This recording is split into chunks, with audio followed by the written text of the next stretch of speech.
Welcome to Suman TV. నేను మీ నాగరాజ్ బైర్శెట్టిని.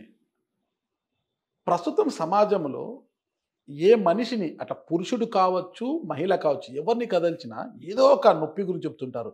ఆ నొప్పి, ఈ నొప్పి, ఆ జాయింట్ పెయిన్, ఈ జాయింట్ పెయిన్, కొంతమంది మోకాల నొప్పులు అంటారు, కొంతమంది వెన్నులో నొప్పి అంటారు, కొంతమంది ఈ ఈ కాలర్ బోన్ పెయిన్స్ వస్తున్నాయి అంటారు, కొంతమంది తుంటి పెయిన్ అంటారు. ఏదో రకరకాల ఏదో ఒక పెయిన్ అయితే కంపల్సరీగా ఉంటుంది.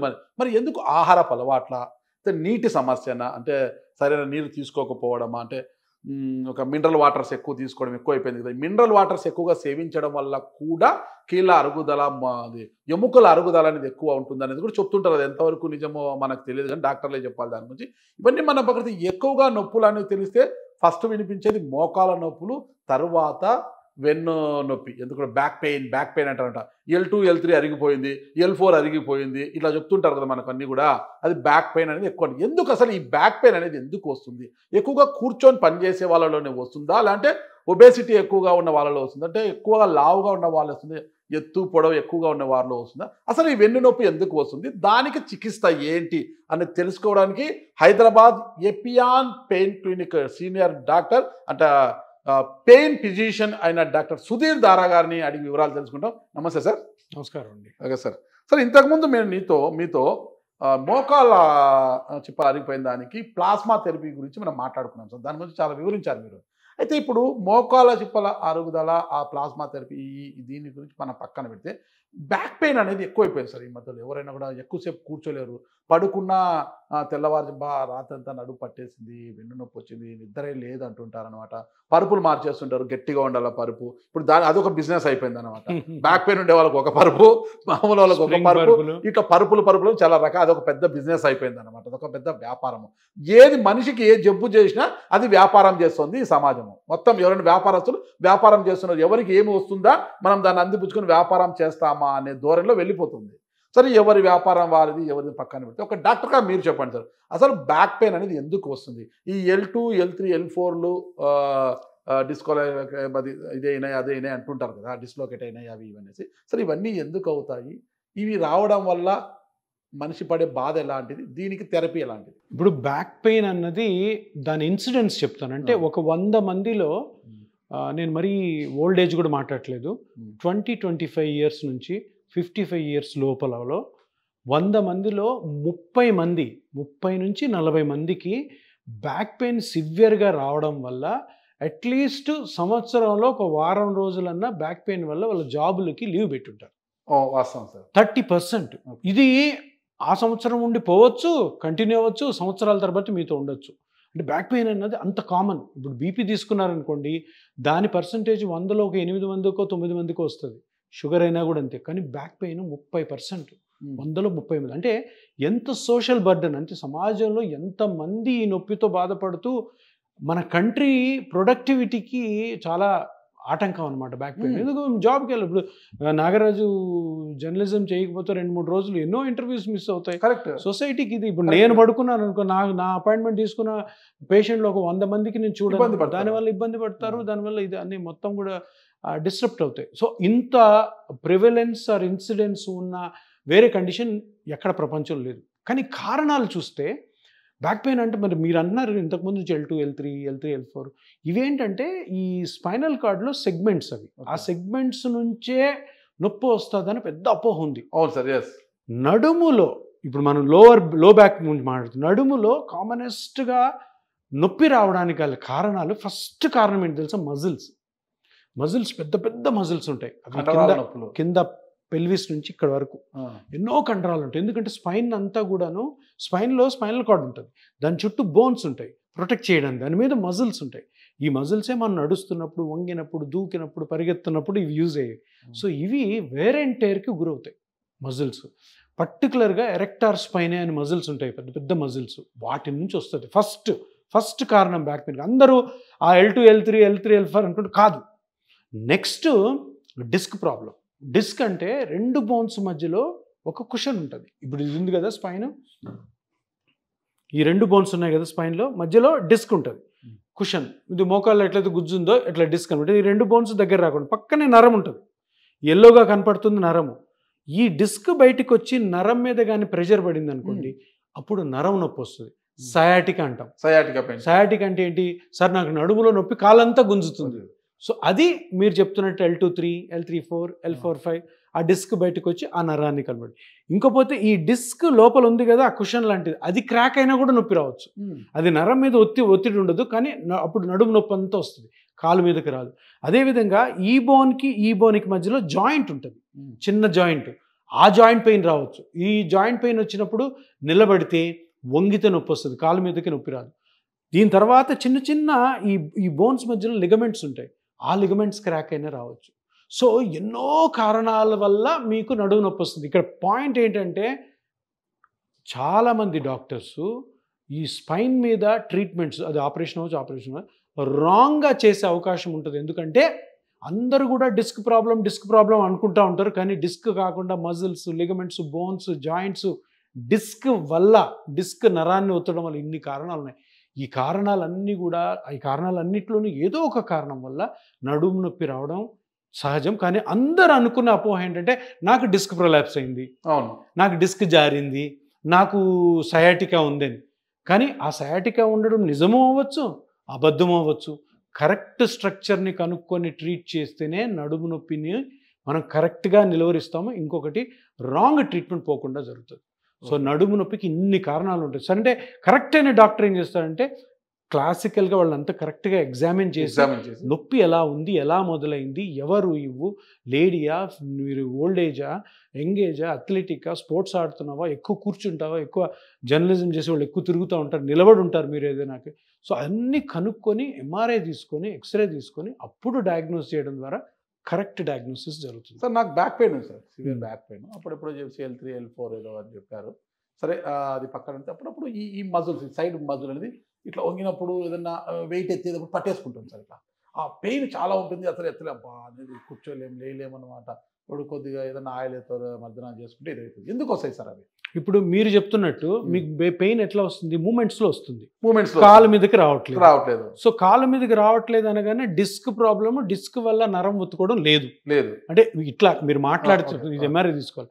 మీరు అన్నారు ఇట్లా వంగితే ఇక్కడ పెయిన్ వస్తుంది సార్. ఆ మజిల్స్ చెప్పాను కదా, ఎరెక్టర్స్ పైన, అవి మజిల్స్ స్ట్రెయిన్ అవుతున్నాయి. ఇప్పుడు మీకు 51 years, మీరు చేసే జాబ్ ఏంటి? కొన్నిసార్లు నిలబడాల్సి వస్తుంది, కొన్నిసార్లు కూర్చోవాల్సి వస్తుంది, గంటలు కొన్నిసార్లు నడవాల్సి వస్తుంది. సో మన యాక్టివిటీ వల్ల మజిల్స్ కొంచెం వీక్ అయినాయి అనుకో, మజిల్ నుంచి పెయిన్ రావచ్చు. అదేవిధంగా డిస్క్ నుంచి రావచ్చు, డిస్క్ క్రాక్ నుంచి రావచ్చు. నేను చెప్పాను చిన్న లిగమెంట్స్, చిన్న జాయింట్స్ ఉంటాయి, అవి ఏజ్ వైజ్ అరగచ్చు, మన యాక్టివిటీస్ వల్ల అరగచ్చు. సో మీరు చెప్తున్న దాన్ని బట్టి 99% మీకు మజిల్ పెయిన్ ఉంటుంది. మజిల్ పెయిన్ బికాజ్ ఇప్పుడు మనం యాక్టివిటీస్ కొంచెం, ఇప్పుడు జర్నలిస్ట్ అంటే నైట్ ఉంటారు, పొద్దున్న లేస్తారు, ట్రావెల్ చేస్తారు, అక్కడ ఇన్సిడెంట్ జరిగిందంటే అక్కడ పోతుంటారు.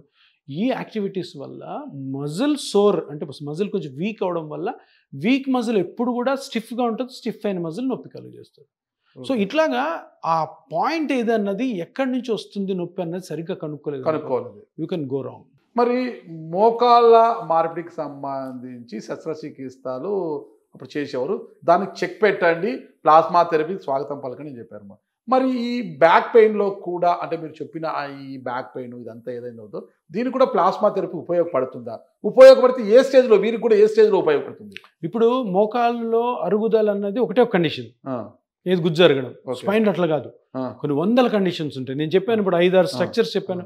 ఆ స్ట్రక్చర్లో ఏ స్ట్రక్చర్ డ్యామేజ్ అయింది ఏంటి అన్నది కనుక్కుంటే దీంట్లో కూడా కొన్ని స్ట్రక్చర్స్కి మన ప్లాస్మా థెరపీ ఎక్సలెంట్గా పనిచేస్తుంది. కానీ ఈ విషయం ఏంటంటే ఈ బ్యాక్ పెయిన్ వచ్చిన 100 మందిలో రియల్గా ఆపరేషన్కి ఫిట్ అయ్యేది 5 మంది. ఓకే, 95 మందికి ఆపరేషన్ చేయకూడదు, చేయరు కూడా మన డాక్టర్లు.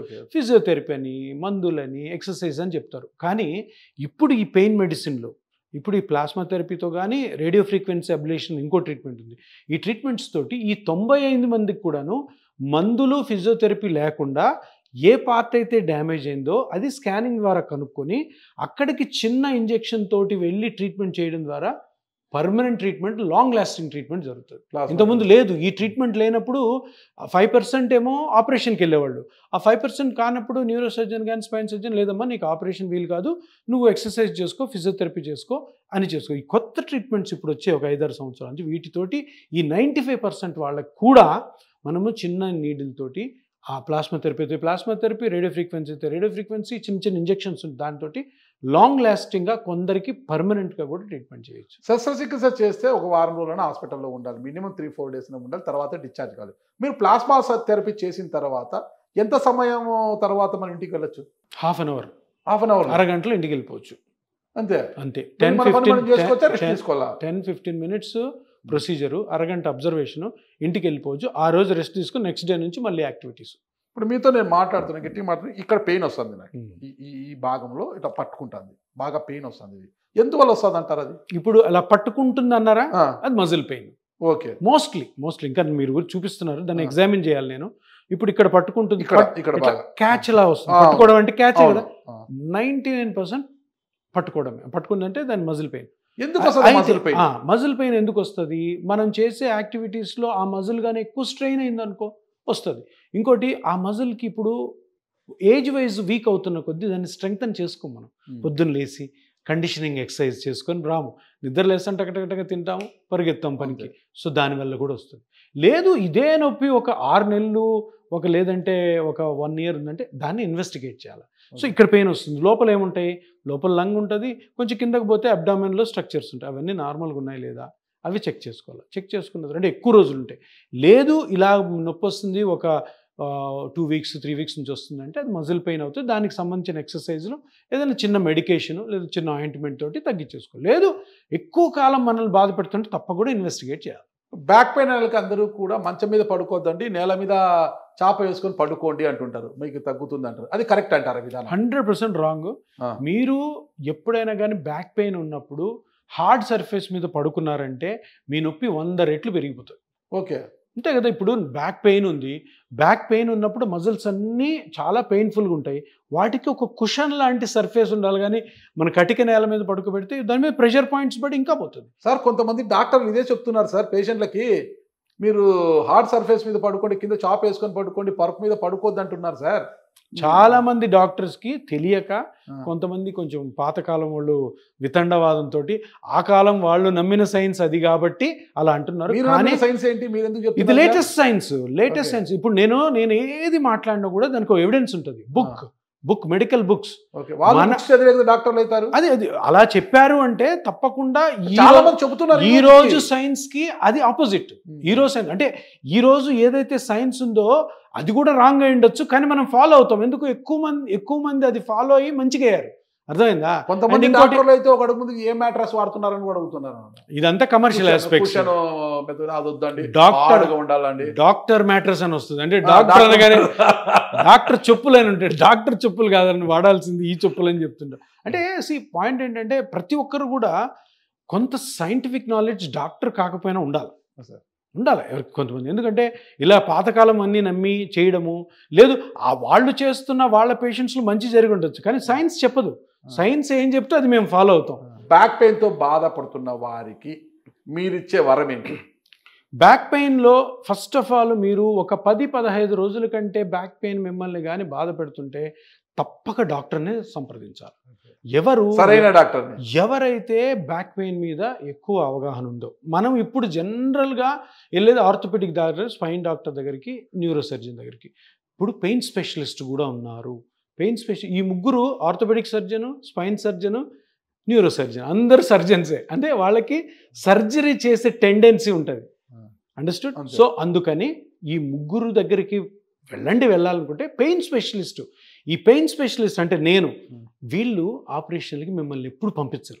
అంటే కరెక్ట్గా కనుక్కొని ఆ బ్యాక్ పెయిన్ ఎక్కడి నుంచి వస్తుంది, అది డిస్క్ వల్ల వస్తుందా, నర్వ్ వల్ల వస్తుందా, డిస్క్ పోయి నర్వ్ మీద పడడం వల్ల వస్తుందా, జాయింట్ ప్రాబ్లం వల్ల వస్తుందా, మజిల్ వల్ల వస్తుందా, చిన్న లిగమెంట్స్ వల్ల వస్తుందా కనుక్కునే డాక్టరు ఆ డాక్టర్ దగ్గరికి వెళ్ళి ఆ పాయింట్ని కనుక్కొని అది ఆయన కరెక్ట్గా మీకు ఎక్స్ప్లెయిన్ చేయాలా, స్కానింగ్ చూడాలా, ఆ స్కానింగ్లోని పాయింట్ మీ పాయింట్ కొరిలేట్ అవ్వాలా, అది మీకు అర్థం అవ్వాలా.